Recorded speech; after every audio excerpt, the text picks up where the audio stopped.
Coach Marvin Korn is going from the NCAA to some fancy high school? Personally, I think it's all a big mistake, but I'm prepared to make the best of it. So I have to tell you, I was hooked with the first line. I found something. It's not something that you want. It's a job, which is what you need, a way back in. I don't know why, it resonated with me. Wow, yeah, I haven't thought about that, but you're right. Because, I mean, not that he was canceled, but, this culture is going on, and he made a grave mistake, and he had to, some guys can redeem themselves, and he gets a shot. His shot is these girls, and he releases these assumptions that he has of these girls, these stereotypes, and he connects with them. Monique, what are we going to see play out this season? You're going to see a lot of strong, outspoken, confident women stand up to, the idea of this big, dominant coach. It's a redemption story at its heart, It's definitely kind of about him learning that he's going to have to humanize himself and the way he sees his athletes and see them more as just players, see them as actual people.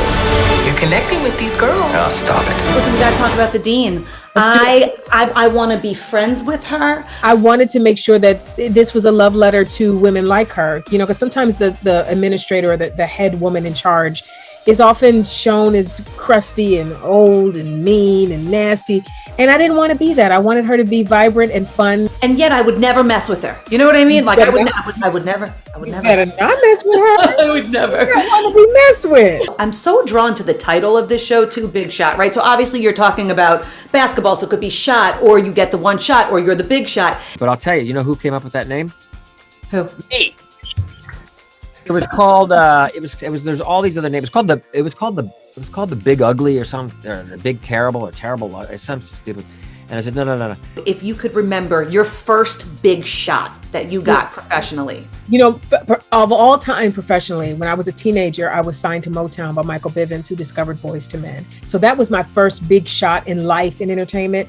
But big shot on television was a show called Girlfriends. I don't know how I booked it. And I booked it, and that was like my big moment in this industry to show what I could do. Some of them can be a bit much. I'm sorry, are you chewing gum? This is Westbrook. We won't respond to my way or the highway. Did you win any high school superlatives? You know what? I don't think I did. I was kind of nerdy and kind of under the radar. What superlative would you give to John Stamos? Best smile. Biggest Disney fan? See, you think I'm going to say John Stamos, but I'm in here.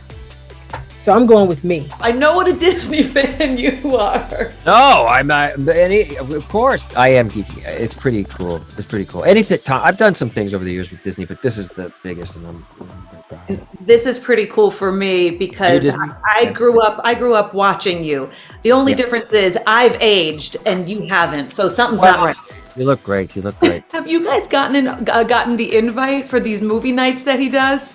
Yeah, we got to go over to his house. We did like a premiere of the show, and he said it was so great. It was just nice to be able to be outside to see, what it is we've created. And yeah, that was really nice. That's awesome. Well, I can't wait to talk to you guys for season 2. Let's put it out there.